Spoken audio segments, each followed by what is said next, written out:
Hello, good morning children. Today we will study class 8 Geography Chapter 1 Resources. Resources से आप क्या समझते हैं? इसमें हम इसको कहानी के माध्यम से पढ़ रहे हैं. इसमें Mona and Raju were helping Amma to clean their houses, to clean their house. Look at these things: clothes, utensils, food grains, combs. This bottle of honey, books. Each of this has use, said Mona. That is why they are important, said Amma. These are resources. What is a resources? Was Raju's questions to Amma. Anything that can be used to satisfy a need is a resources, replied Amma. Look around you and observe. You will have able to identify many types of resources. Water you drink when you are thirsty, the electricity you use in your house, and the rickshaw you use to get home from school. The textbook you use to study are all resources. Your father has prepared a tasty snacks for you. The fresh vegetable is also a resources. क्या कह रहा है? देखिए, कोई भी चीज़, ये क्या कर रहे हैं, मोना और राजू जो है वो घर की सफाई कर रहे हैं और अम्मा उनको बहुत सारी चीज़ें दिखती हैं, जैसे कि कंघी दिख रहा है, बॉटल ऑफ हनी दिख रहा है, बुक्स दिख रहा है, कपड़े हैं, यूटेंसिल्स हैं, फूड ग्रेन्स हैं. तो ये सारी चीज़ें क्या है? तो अम्मा कहती हैं ये सारी चीज़ें क्या है, ये हमारे लिए इम्पॉर्टेंट हैं. फूड ग्रेन्स जो है, खाना है, पानी है और बुक्स हैं, ये सारी इम्पॉर्टेंट है. Why they are important, said अम्मा. क्यों इम्पॉर्टेंट है? इम्पॉर्टेंट है, क्यों इम्पॉर्टेंट है? That is why they are important, said अम्मा. This are resources. ये क्या है? इसका कुछ ना कुछ यूज़ है. क्यों इम्पॉर्टेंट है वो हमारे लिए? क्योंकि उसका यूज़ है हमारे लिए, हम उसको यूज़ करते हैं, इसलिए वो हमारे लिए इम्पॉर्टेंट है. और जो भी चीज़ें हम यूज़ करते हैं वो क्या बन जाता है? रिसोर्स बन जाता है. क्या बनता है? रिसोर्स बन जाता है, रिसोर्सेज. और तो राजू पूछता है कि रिसोर्सेज होता क्या है? कोई भी चीज़, anything that can be use to satisfy. इस चीज़ को ध्यान से इसको पढ़िएगा, ये रिसोर्सेज का डेफिनेशन हो जाएगा. Anything that can be use to satisfy a need is a resources. जो भी चीज़ हमारे नीड्स को सेटिस्फाई करती है उसे हम कहते हैं रिसोर्सेज. जैसे कि आपको प्यास लगती है तो आप क्या करते हैं? पानी पी लेते हैं. पानी क्या है? अब थर्स्ट इज़ योर नीड. प्यासे हैं आप, तो प्यास आपकी क्या है? ज़रूरत है. और पानी जब आप पी लेते हैं तो वो रिसोर्स हो गया आपके लिए. आप खाना भूख लगती है, हम खाना बनाते हैं, खाना खाते हैं, है ना. कभी स्नैक्स बना रहे हैं, जो उसके लिए चीज़ें लग रही हैं वो क्या है? उसके लिए वेजिटेबल जो क्या है वो रिसोर्स हो गया उसके लिए. आप रिक्शा है वहाँ आपके पास, घर के पास में, आपको घर से स्कूल जाना है तो आपके लिए क्या हुआ? रिक्शा एक रिसोर्स हो गया. आपको पढ़ाई करनी है, बुक आपके लिए रिसोर्स हो गया. तो ये सारी चीज़ें क्या है? रिसोर्स हो गई. अब ये सारी चीज़ों में जो जैसे कि वाटर है, इलेक्ट्रिसिटी है, वेजिटेबल है, इसमें कुछ ना कुछ तो कॉमन है. आखिर क्या कॉमन है? कॉमन है इसकी utility. They provide us utility. Provide करते हैं मतलब उसकी यूज़ है, यूटिलिटी है उसकी, ये इनमें कॉमन है. और जो भी चीज़ें एनीथिंग वी नीड, जो हमको चाहिए, है ना, और जो भी हम यूज़ करते हैं और वो हमारे नीड्स को सेटिस्फाई करता है, उसे हम रिसोर्सेज कहते हैं. ठीक है. अब ये क्यों मैंने बता दिया, इसमें कॉमन क्या था? ये यूटिलिटी थी, इनमें they provide us utility. Okay. और फिर इसमें राजू पूछता है कि how does something become resources. Raju पूछता है कि रिसोर्सेज कैसे बन जाती हैं चीज़ें. ये हाउ जो समथिंग्स कुछ भी है वो उसको हम रिसोर्सेज कैसे बोल देते हैं? Becomes resources. तो क्यों उसको हम रिसोर्सेज कहते हैं? क्योंकि उसकी क्या है? वी पे वैल्यू फॉर देम. कभी कभी क्या होता है, जो चीज़ें रिसोर्सेज कैसे हो जाती हैं? Only when they have a value. उसकी वैल्यू होगी किसी भी रिसोर्स को, जब हम उसकी वैल्यू होगी तभी हम उसको रिसोर्स बोलते हैं. जैसे कि आपको प्यास लगी, आपको पानी पीना है, तो आप क्या करेंगे? आपको प्यास लगी इसलिए आप पानी कभी कभी क्या करते हैं, 20 रुपये की बॉटल ख़रीद कर भी हम पानी पी लेते हैं. क्यों? क्योंकि हमने देखो उसको पे वैल्यू है ना उसकी, उसको हमने पैसे देकर भी हमने ख़रीद के पिया. It has value. तो वी पे वैल्यू फॉर देम. हम रिसोर्सेज के लिए वैल्यू पे करते हैं. तो ये होता है रिसोर्सेज. ठीक है. All resources have some value, किसी ना किसी जो भी रिसोर्सेज है उसकी कुछ ना कुछ वैल्यू है। क्लियर। अब वैल्यू मीन्स वर्थ, पैसे हो सकते हैं ना। रिसोर्सेज हैव, और जो वैल्यू है जैसे कि ये वैल्यू है कोई भी, तो वैल्यू भी टू टाइप में डिवाइड है। इकोनॉमिक होती है, इकोनॉमिक और नॉन इकोनॉमिक वैल्यू। ठीक है।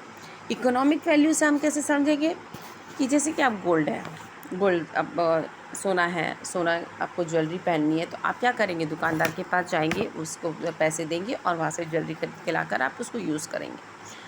तो आपने इकोनॉमिक दिया मीन्स पैसे से खरीदे उसको, तो that is a economic. Okay. अब मेटल्स जो भी है उसका इकोनॉमिक वैल्यू है। और उसी तरीके से और आपने क्या किया, नॉन इकोनॉमिक वैल्यू देखते हैं। आप इकोनॉमिक वैल्यू में मेटल का एग्जांपल देखा, जिसमें कि गोल्ड यदि हमको ख़रीदना है, पहनना है, तो हमको जाके दुकानदार को पैसे देने होंगे।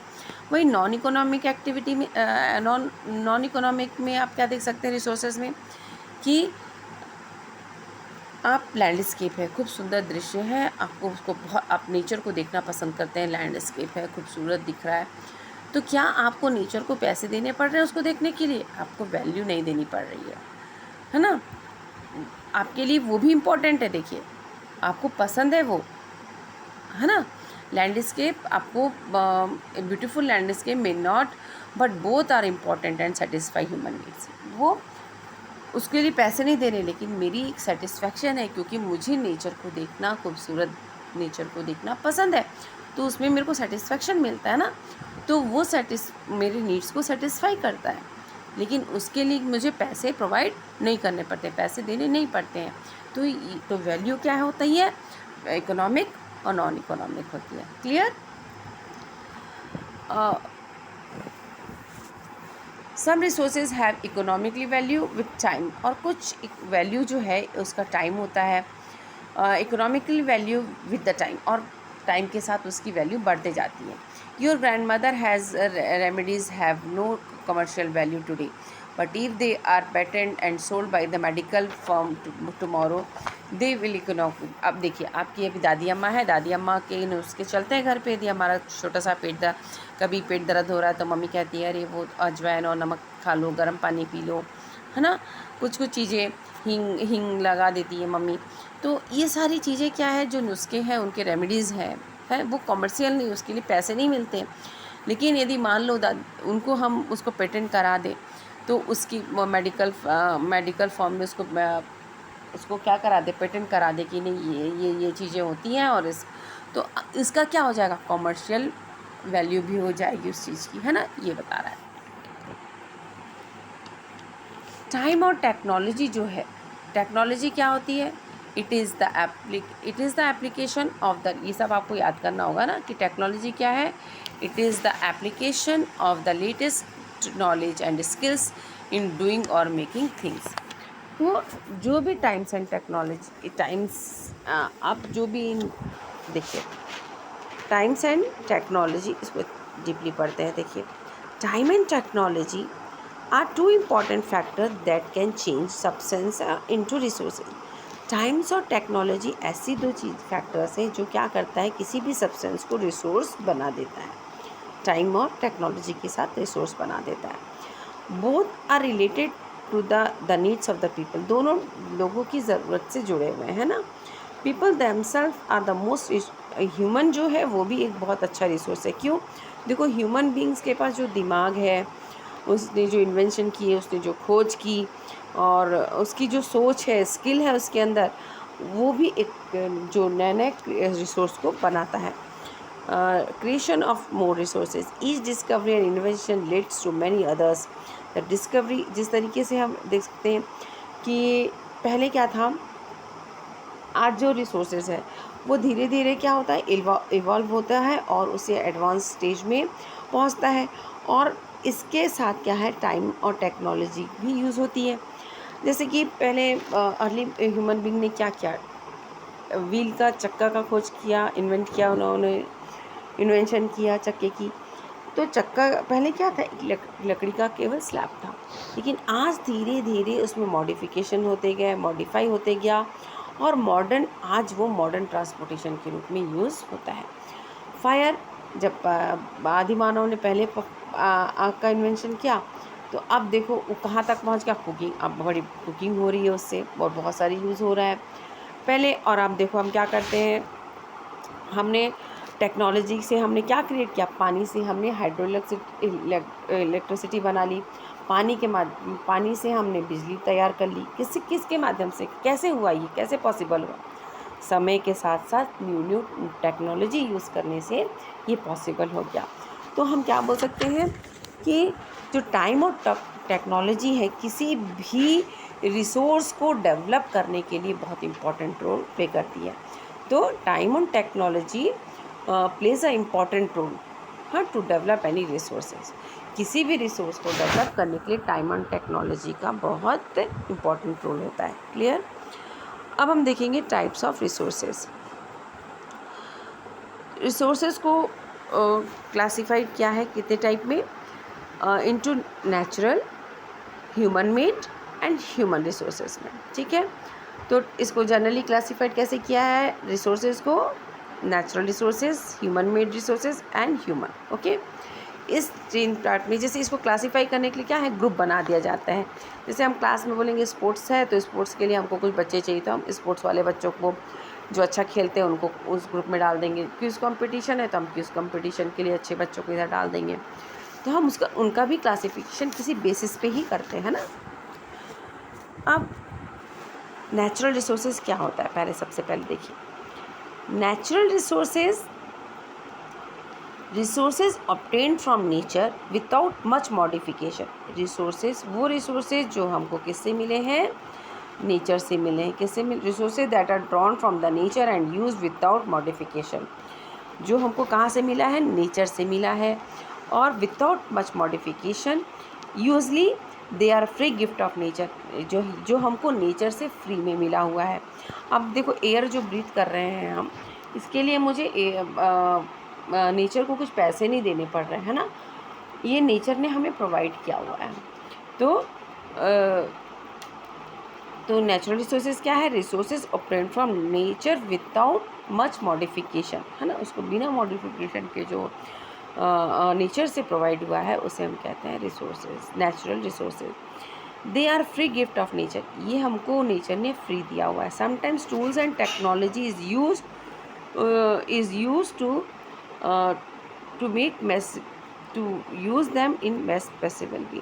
कभी कभी हम क्या करते हैं, इसमें टेक्नोलॉजी और टूल्स और टेक्नोलॉजी का यूज़ करके हम इसको बहुत अच्छा और उससे बेस्ट पॉसिबल वे में यूज़ कर सकें, ऐसा हम उसको बनाते हैं।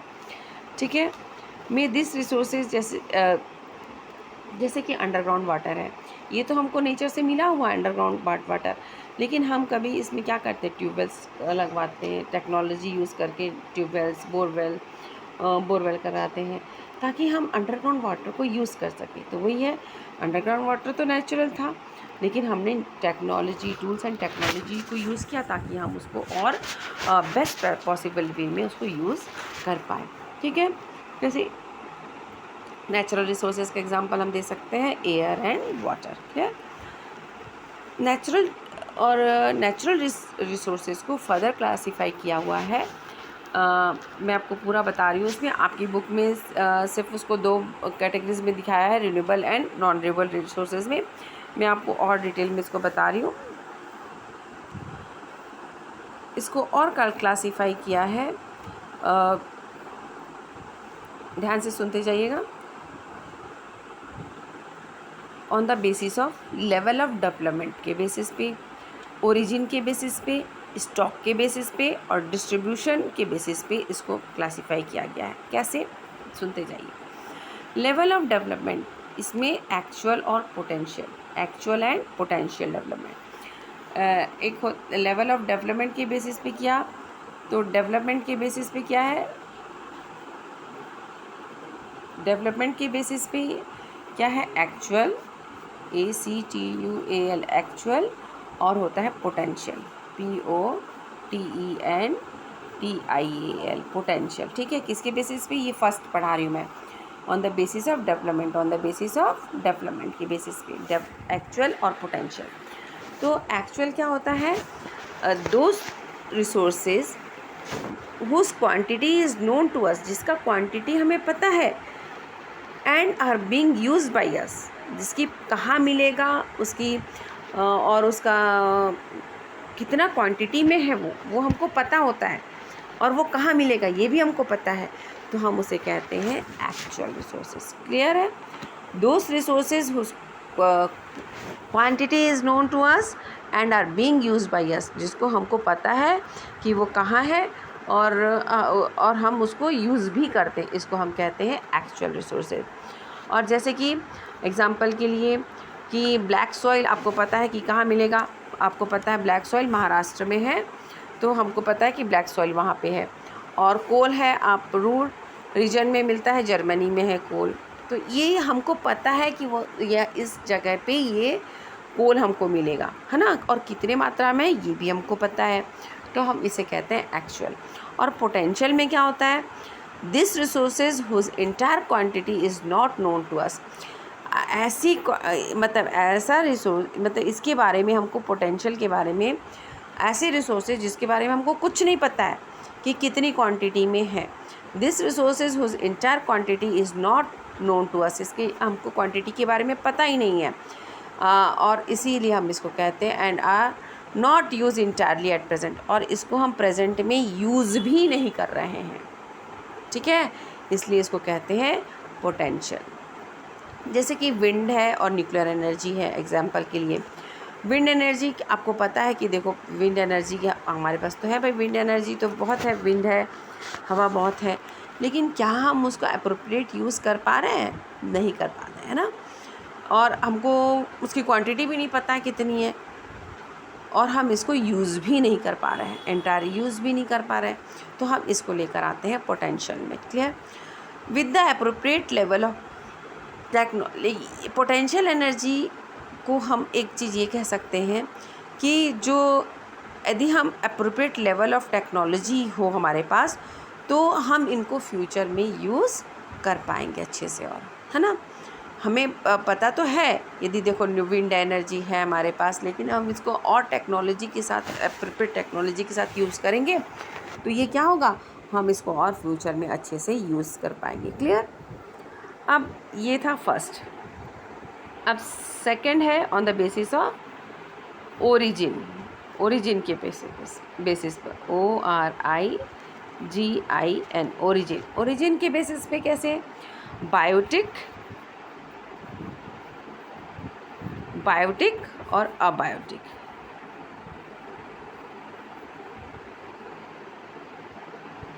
बायोटिक, ठीक है, abiotic, biotic and abiotic. Biotic में क्या होता है, ऑल द लिविंग थिंग्स, जितने भी लिविंग थिंग्स हैं वो बायोटिक में आते हैं, example plants, animal, human. Clear? और अबायोटिक में कौन आता है, the non living things like soil, land, minerals, ठीक है, ये सारी क्या चीज़ें हैं, नॉन लिविंग थिंग्स। तो ये ओरिजिन के बेसिस पे बायोटिक एंड अबायोटिक में क्लासीफाई किया गया है। थर्ड आता है, थर्ड वन आता है स्टॉक के बेसिस पे। किसके बेसिस पे? स्टॉक, जो कि है रिन्यूएबल एंड नॉन रिन्यूएबल। अब नॉन रिन्यूएबल और नॉन रिन्यूएबल रिसोर्सेज को समझिए क्या आता है। रिन्यूएबल रिसोर्सेज क्या होता है, those resources which get renewed और रिप्लेनिश्ड क्विकली, ऐसे रिसोर्सेज जो रिन्यूड हो जाते हैं, दोबारा आ जाते हैं, उसे हम कहते हैं रिन्यूएबल रिसोर्सेज। क्लियर? जैसे कि आप एग्जांपल में देखिए, सोलर एनर्जी है, वाटर है, विंड है ना। अब वाटर भी देखिए, आप पानी यूज़ करते हैं, पानी वही आपका पानी जो है घर से वॉशिंग के लिए यूज़ किया आपने, वो नाली में गया, नदी में गया, नदी से समुद्र में गया, तो क्या हुआ, फिर वहाँ से क्या हो रहा है, इवापोरेशन हो रहा है, इवापोरेशन होके फिर वो कंडेंसेशन होगा, फिर बारिश, वाटर साइकिल बन जाता है। तो मतलब इस तरीके से पानी हमारा वाटर साइकिल होता है, रिन्यू हो जाता है पानी हमारा, है ना, वापस बन के हमको दोबारा मिल जाता है, तो it is a renewable resources. Clear? और येट केयरलेस, लेकिन हम लोग को जो ये चीज़ें हैं, जो रिन्यूएबल रिसोर्सेज हैं हम लोग को इसको केयरलेसली यूज़ नहीं करना है। यदि हम इसको केयरलेसली यूज़ करते जाएंगे तो हो सकता है कि जो रिन्यूएबल रिसोर्सेज है वो भी नॉन रिन्यूएबल रिसोर्सेज हो जाए हमारे लिए, भविष्य में हमको मिले ही ना पानी पीने के लिए। क्लियर? ये वही बता दिया मैंने। Unlimited renewable resources but the shortage and drying up the natural water resources is a major problem in many parts of the world today. तो ये चीज़ें, तो हमने देखा कि यदि हम इन रिन्यूएबल रिसोर्सेज को अनलिमिटेड यूज़ कर रहे हैं और अभी तो ये क्या हो जाएंगी, ख़त्म भी हो सकती हैं, तो इसे हमें बहुत सेफली यूज़ करना होगा। ठीक है, अब एक बार फिर से क्लियर कर देती हूँ। रिन्यूएबल रिसोर्सेज क्या है? Those resources which get renewed और रिप्लेनिश्ड क्विकली। ठीक है, अब नॉन रिन्यूएबल रिसोर्सेज क्या होता है? Are those resources which have limited stock. इनका लिमिटेड स्टॉक होता है। टेक्स थाउजेंड्स ऑफ ईयर, एक बार takes thousands of year to renew. क्या होता है? This resources have the limited stocks and take thousand of years to renew. इनको बहुत हज़ारों साल लग जाते हैं रिन्यू होने के लिए, तब तक तो कोई रहेगा भी नहीं, है ना। और व्हेन इट गेट एग्जॉस्टेड, जब इसको हम ख़त्म कर देते हैं तो ये दोबारा रिन्यू होने के लिए इसको हज़ारों साल लग जाते हैं, उसे हम कहते हैं नॉन रिन्यूएबल रिसोर्सेज। अब सिंस जैसे कि period of much more than the human life span, हम लोग उतने साल ज़िंदा भी नहीं रह सकते, इतने साल उसको लग जाते हैं रिन्यू होने में। कंसिडर्स नॉन रिन्यूएबल रिसोर्सेज जैसे कोल है, पेट्रोलियम है, नेचुरल गैस है। तो देखिए आप, पेट्रोलियम से हमने क्या क्या ज़मीन के अंदर से पेट्रोल हम निकालते हैं, तो पेट्रोल हम यूज़ कर लेते हैं। मान लीजिए अभी गाड़ी में मेरे को कहीं घूमने जाना है, मैंने गाड़ी में पेट्रोल डलाया और पेट्रोल डला के मैं घूम के गाड़ी से आई, लेकिन क्या आपको लगता है कि मैं जब आऊँगी वापस तो वो पेट्रोल दोबारा फिर से रिन्यू हो क्या जाएगा? वो धुआं जो बन रहा था, गाड़ी से निकल रहा था, तो क्या वो दोबारा पेट्रोल बन के मेरी गाड़ी में रहेगा? नहीं। मैं उसको यूज़ कर सकती हूँ? नहीं यूज़ कर सकती हूँ। क्यों? वो नॉन रिन्यूएबल रिसोर्सेज है, तो वो दोबारा नहीं, मैं उसको वही चीज़ फॉर्म में वापस नहीं ला सकती हूँ। धुआं से मैं पेट्रोल दोबारा नहीं बनने वाला है, तो वो तो ख़त्म हो गया, लेकिन उस पेट्रोल को बनने में हज़ारों साल लग जाते हैं। ठीक है, the distribution of natural resources depends upon the number of physical factors, और तो इस तरीके से इनको लाखों साल लग जाते हैं, तो इसे हम कहते हैं नॉन रिन्यूएबल रिसोर्सेज। और इस डिस्ट्रीब्यूशन के बेसिस पे भी मैंने बताया, एक होता है डिस्ट्रीब्यूशन। देखिएगा, डिस्ट्रीब्यूशन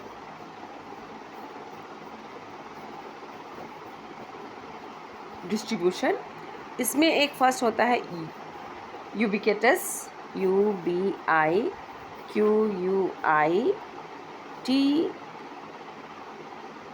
है ना, यूबिक्विटस, हाँ यूबिक्विटस। और सेकंड हो गया आपका लोकलाइज्ड। ठीक है, लोकलाइज्ड, LOCALISED, लोकलाइज्ड। यूबिक्विटस मतलब क्या बता रहा है? Resources that are found everywhere, जो रिसोर्सेज सब जगह मौजूद रहते हैं, एवरीवेयर, जैसे एयर है, सनलाइट है, ये क्या है? Are the example of ubiquitous resources. ये हर जगह मौजूद है, इसलिए इसको कहते हैं यूबिक्विटस रिसोर्सेज। क्लियर? और लोकलाइज्ड में क्या आता है? Resources that are found only in certain place, ऐसे रिसोर्सेज जो पर्टिकुलर किसी एरिया में ही मौजूद होते हैं, उसे हम कहते हैं लोकलाइज्ड रिसोर्सेज। जैसे कि कॉपर है, आयरन है, एग्जाम्पल। हमको पता होता है कि distribution depends on many factors. जो कॉपर जो है वो किसी पर्टिकुलर एरिया में मिलेगा, कोल है किसी पर्टिकुलर एरिया में है, गोल्ड माइंस किसी पर्टिकुलर एरिया में ही है। हर जगह सोना थोड़ी खोद के मिल जाएगा, नहीं मिलता है ना, तो वो किसी पर्टिकुलर जगह पे ही होता है, दैट इज़ अ लोकलाइज्ड, कि वो किसी सर्टन प्लेस में ही हमको मिलेगा, इसलिए हम उसको कहते हैं localized. Resources that are found only in certain place, किसी सर्टन जगह पे ही मिलता है, दैट इज़ अ लोकलाइज्ड। ठीक है, रिसोर्सेज। और distribution depends on many factors, distribution जो है वो बहुत फैक्टर पे डिपेंड करता है, जैसे कि क्लाइमेट पे डिपेंड करता है, टेरेन पे डिपेंड करता है, एल्टीट्यूड पे डिपेंड्स करता है। जैसे कहीं पर आप मान लीजिए आपको एप्पल है, एप्पल आपको लगाना है तो एप्पल आप कहाँ पर ठंडी जगह होगी जहाँ टेम्परेट क्लाइमेट होगा वहाँ पे होगा। यदि आप चाहेंगे एप्पल की खेती आप इक्वेटर पे ही कर लें सीधे, जहाँ पर बहुत तेज़ धूप रहती, तो उस एरिया में एप्पल नहीं लगा पाएंगे। क्यों? क्योंकि उसको उस तरीके का क्लाइमेट चाहिए, है ना। तो रिसोर्सेज जो है होता है वो इन्फ्लुएंस्ड होता है किससे? क्लाइमेट से, ठीक है। क्योंकि हर फैक्टर, जैसे वहाँ का टेरेन, वहाँ का एल्टीट्यूड, वहाँ का क्लाइमेट जो है हर जगह का वेरी करता है, एक जैसा नहीं रहता, वो very from place to place है। The distribution of resources is unequal because the factor different from so much over the earth. क्योंकि ये जो फैक्टर है, इस डिस्ट्रीब्यूशन भी अलग है रिसोर्सेज का, क्योंकि ये जो फैक्टर्स है हर जगह का अलग है, ठीक है। कहीं बहुत ज़्यादा ठंड है, कहीं बहुत गर्म है ना। तो ये चीज़ें होती हैं, क्लियर है।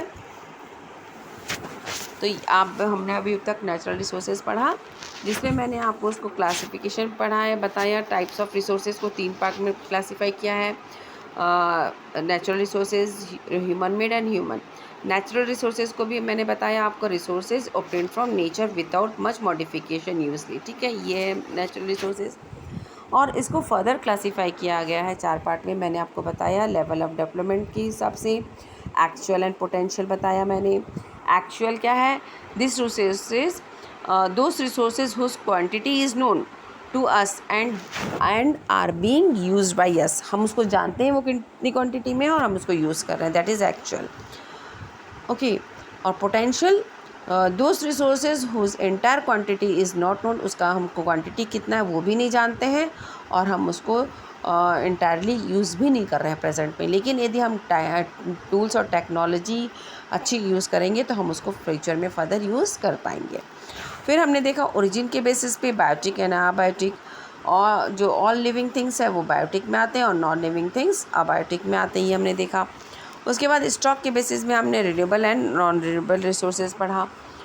Resources which can be renewed और रिप्लेनिश्ड हो जाते हैं, उसे हम रिन्यूएबल रिसोर्सेज कहते हैं।